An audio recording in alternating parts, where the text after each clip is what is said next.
Shalom and welcome back to the Rashi Nosh. I'm Pastor Matt. And I'm Kara. This week our Torah portion is Toldot, which means generations. And what's interesting about this Torah portion is there's a couple of different narratives that are happening. One of them is, of course, the one with Jacob and Esau when they're a bit older, and the incident of the selling of the birthright for the stew and all that has to do with. There's also, in this particular commentary that we have been going through, the JPS Torah discussion Rashi commentary, one of them is about Rebekah. When Isaac took Rebekah for his wife, she was presented with many gifts. It was kind of a rags to riches story. So that's one of the narratives that is focused on in this commentary. But there is a section on page 19 of this commentary, which is entitled, "It's Not My Fault." Now, I'm not saying that we should make excuses, but there really is a difference to how children grow up, even if they come from the same household. Sometimes children can be vastly different in a family, in their personality, in their giftedness, in their temperament. And we certainly see this with Jacob and Esau. Even in the womb, it says that they were kind of battling against one another. So I'll just read this discussion, and then we're going to look at two discussion questions in this commentary, and we'll see where it takes us. So it says here, "The next time you hear a child who has done something wrong proclaim his or her innocence by asserting, 'It's not my fault,' consider that the child may be right." Now, a verse describing Rebekah's pregnancy with the twins Jacob and Esau implies that a person's nature may be largely determined at birth. "And the Lord answered her, 'Two nations are in your womb, two separate peoples shall issue from your body. One people shall be mightier than the other, and the older shall serve the younger.'" This is from Genesis chapter 25, verse 23. Rashi explains that the distress Rebekah experienced during her pregnancy resulted from a clash between two babies that were already on diametrically opposed paths. Now, when it says two nations shall issue from your body, from the womb, Rashi says, they are separated. This one Esau to his wickedness, and this one Jacob to his wholesomeness. This is Rashi's comment on this verse, Genesis 25:23. Now, of course, in science and psychology, we're only just scratching the surface with nature and nurture and those types of things.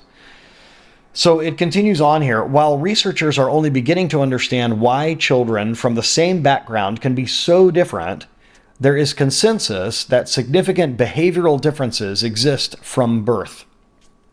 Given this fact, there would seem to be a gross injustice in applying the same expectations and standards to all children. Certainly, children may, for reasons beyond their control, find it difficult to do things that come easily to others. On the other hand, refusing to hold a child accountable for his or her conduct is not only unfair, but it also exhibits a lack of concern for the child.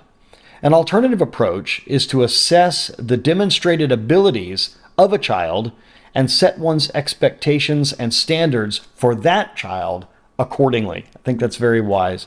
This is consistent with the biblical directive, "Train a child in the way he ought to go, and he will not swerve from it even in his old age." This is from Proverbs 22:6, and literally in the way he ought to go. This comes from the Hebrew word derech, which literally means like a path, like a street, the way that they're going. So here we come to a couple of discussion questions after hearing this assessment in the Rashi commentary. It is asking us to describe any behavioral or personality differences between you and your siblings, and how do you explain these differences? Now, for me, personally, I'll address this particular question. I have two brothers. I'm the oldest. I have a brother David and a brother Josh, and each of us are a little bit different. We all have some personality similarities, but each of us are our own individuals as far as our personality. We're our own individual selves. And one thing that I think is very interesting that is different with them than it is with me, and I don't know, and this has to do, I think, with ability and giftedness more so than behavior. They can see things that I can't see. If there is something that needs to be built or designed or something like that, they somehow can see in their mind's eye how to design something that is a solution to a problem, or perhaps even building something to do with a home or a project within the home. In fact, both of them at one point or another worked for a company that made roofing trusses, and they had to really use their minds for this type of visualization that they have to solve difficult problems when a specialized roof had to be designed to fit a building. And there were certain times they didn't design these particular roof trusses, but I remember as a teenager, some very talented people designing roof trusses for our church buildings. We had 3 separate buildings that we wanted to put all under one roof. And it was a very difficult job because each of these buildings were built at different times and they had different roofs on them. There was a lot of engineering and ingenuity, a lot of imagination had to be put in to the solution of how do we put all 3 of these buildings under one roof and do it in a way that's going to be cohesive. And now, if you were to look at the exterior of our church, you would never know it wasn't originally built that way or designed that way. They have this ability. And I've even seen them in the drama department of our church, designing a set for a play. Maybe we need to make the stage in the church, the platform, look like the inside of a house. I just don't know how to do that. And I can't really visualize how to do it. And so normally if I need something like that done, I'm going to either them or somebody like them to help me visualize how to make that work. That's not really my particular giftedness. In fact, we have a project. We're actually living in a home now that is owned by our church, and it's the home that I grew up in. And there's a basketball goal out in our driveway that needs a new backboard. It needs to be repaired. That's not something that I know how to do. And so I'll be asking probably one of my brothers or someone else to help me design something that will retrofit to that pole that's in our yard that a basketball goal will go on. So that's something that it's a little bit different in just in the way that we think, the way that we can visualize things. Now, in the same way, the way that I visualize things happens more in an artistic way, where I'm able to visualize in my mind how a song should be structured, for instance, or how a piece of music should be arranged, where perhaps they're not as gifted in that area to do that. Now, what's interesting is we have the same parents. We have the same father and the same mother between us, but it seems like all of the giftedness or personality traits or talents that we have come from the set of abilities that both parents have. And I think we favor one or the other. My father is very much like that. He can visualize something and can build something and has the confidence to say, even if I've never done this before, I can see in my mind how it needs to be done, and he will set about to do it. He had a large hand in building the house that we're in now. It's just the way that he's designed. Now, my mother, on the other hand, is more of a poet and a writer, a songwriter, someone who's more creative. And perhaps I get that from her side of the family. But anyway, that's, I think, a way that we can look at Jacob and Esau. They're coming from the same mother, from the same father, but they're different. And I think it's that way in every family. Mm-hmm. Number 2, it asks us to describe a quality or an ability of yours that came naturally, and how have you capitalized on this capacity to enhance your life? That's the one that I'll ask you. I know something that I'm thinking of in your life, but what's an ability of yours that comes naturally, and then have you used that in a way to enhance your life or career or something like that? Well, I know you've mentioned that you find me very detailed and organized. Very much And so. I do It think that that saves my has life. come naturally to me. I don't think there was ever a time where I said, well, I want to get better at that. Let me, whatever. It has definitely been something that that's just the way my mind processes things. And so, yeah, so I've had that my entire life, from when I was younger. And definitely now, I definitely think I use that, ability to help, stay organized and detailed when it comes to ministry items, things that we're, trying to get done, all the different events and things we do at the church, trying to think through all the small things that we've got to accomplish, keeping this house running, a household, keeping everything going, bills and groceries and just all the duties that need to get done around the house, and keeping all that organized. And then yeah, even at my job, whether it's cleaning, going into a home and being able to stay organized and get everything done, and to see, problems and be able to solve them quickly, and those kind of things. I feel like I've definitely been able to use that throughout all the different areas of my life and make it work for not just me, but for those around me. I feel like. And it certainly helped us and our family, and you've helped me a lot with that. The other thing that I think you're really good at is I will look at a task and that I need to accomplish, or a project that I need to finish, and it will seem so big and insurmountable. But you're very good at organizing steps and checklists on, well, first you just need to accomplish this, just take care of this, and then once that's done, then you could do this. And then it works out in a very organized and systematic way, where my brain tends to look at everything I think my mind works a little bit more like a bowl of pasta, like a bowl of spaghetti. Everything is kind of intertwined. And More like Legos, where I want to just yes, stack the individual things together. yeah, and I think that's wonderful. And there's not it's not that one way is wrong and one way is Yeah. right. I think there are sometimes benefits to the way that I look at something, but certainly when something needs to be accomplished or a task needs to be prioritized, your organization has certainly helped us in our marriage. Because I'm an extremely creative person, a lot of times that goes hand in hand with being a bit forgetful. And I remember one time going to an event where I had to sing, and I had forgotten my microphone. And the next time that I was going out to do something, you had made a checklist of just a simple list of, do I have everything? And just the way that my mind works, I don't think that way. I think, well, if everything was in my little case that I have all my music stuff in, if it was there last time, it's still there.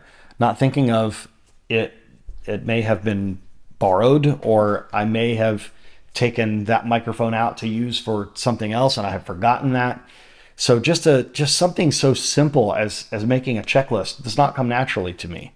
So it's extremely helpful to have that type of organization. It's really interesting, the way that different people, even if you come from the same family, different people just have different ways that they excel and different ways that they shine. I think everybody shines in a different way. Everyone's abilities and talents shine in different ways, and I think it's part of the beauty of being in families. The way that God puts families together and couples together, the way that we can. Yeah, because you're really good at big picture, coming up with ideas and big things, and I can come in and be like, all right, now how do we get that accomplished? And I don't know how we get that accomplished. I just know I think this is a great idea, and I think it would be great if this could happen. And then you say, okay, how do we do it? And Make some steps. We make some steps. We make a list. So maybe this is some good advice to us, not only as people in families, people in relationships, at your job, in ministry, how every personality is different. And everyone is going to approach a problem with a different set of solutions, and everyone is going to see a different path to get to the solution. And I think also for us as parents and grandparents, as we see those differences in children, we can't sort of apply the way that this one did it to this other one, or the expectations that we have, or the particular path, or the particular speed at which this one learned this skill, or this one, or something came naturally to this one that didn't to the other. It's something that I think is, as it mentioned here, I love how it put it. Not only is it unfair to the child, but it is, it makes it difficult for people to have an expectation that's unrealistic put on them, because then you're sort of setting them up for failure without meaning to. So maybe it's a good example to us. Yeah, and I think it's also good to think of that. I mean, obviously this is in context with Jacob and Esau, but it's also in conflict, you know what I mean? And so I think sometimes it's good too to remember that in ministry, when you have such a mix of people, not only do you have so much diversity, even when you have the same mother and father, imagine how much diversity you have when everybody's got different everything, and they've all been raised a different way, nature, nurture, whatever. Right. Everybody's got their own story and their own situation, their own place that they're at in life. And so sometimes we come in and we expect everyone to just be able to do every single thing the exact same way. And we sometimes have to really think like, okay, like they said, doesn't mean that you don't discipline a child if they're doing something wrong, but you just have to take it into consideration, each individual person. And sometimes in ministry, we have expectations and we don't think through like, okay, well, this person, they are not there. They are only here. So we can't expect them to be here, but we're going to push them along and keep them accountable so that they can get here. But we can't just assume that they can jump to that level without, you know, some help or just a different route maybe. It's unfair for us to do that. Yeah. And that's a very good point. And especially if you're in a church like ours, you have not only different ages of people, but we live in an area in our country where almost nobody that lives here is from here. People sort of end up in Florida where we live. And so we're also dealing with a bunch of different cultures, even different cultures inside our own country. For those of you that don't live in the United States, we have such a big country that it's like the countries of Europe. It's like going from one state to another state. We're still in the United States of America, but it's a whole different culture. It's a whole different way of doing things and a way of looking at life. So very good point. Very well said. So those of you that are in leadership, and not even just at a ministry, not just at a church or a synagogue or a congregation, at your work, look at all the different personalities and, you know, all the different diversity that you have at your job. And inside our families as well. Absolutely. So this week, at least for us in the United States, this is Thanksgiving week.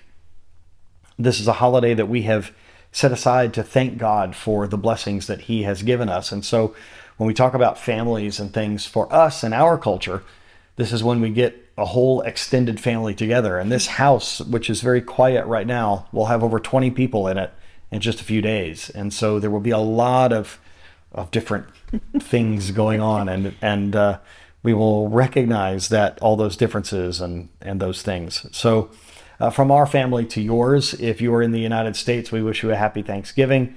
And even if you're not in the United States, maybe you want to take a lead from us and to just set aside a specific time throughout the year to thank the Lord for the many blessings that he has given you, and to remember when you're dealing with different types of people to make sure that we're being fair with them, that we're giving them the benefit of the doubt, and that we're allowing them to grow.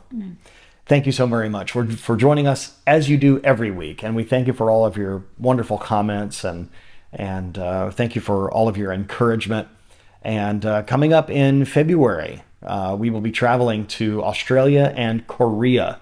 So if you are in those areas of the world, we are looking very much forward to meeting you, as we have not been to either of those places. So thank you so much for tuning in. And wherever you are in the world, we wish you God's richest blessings.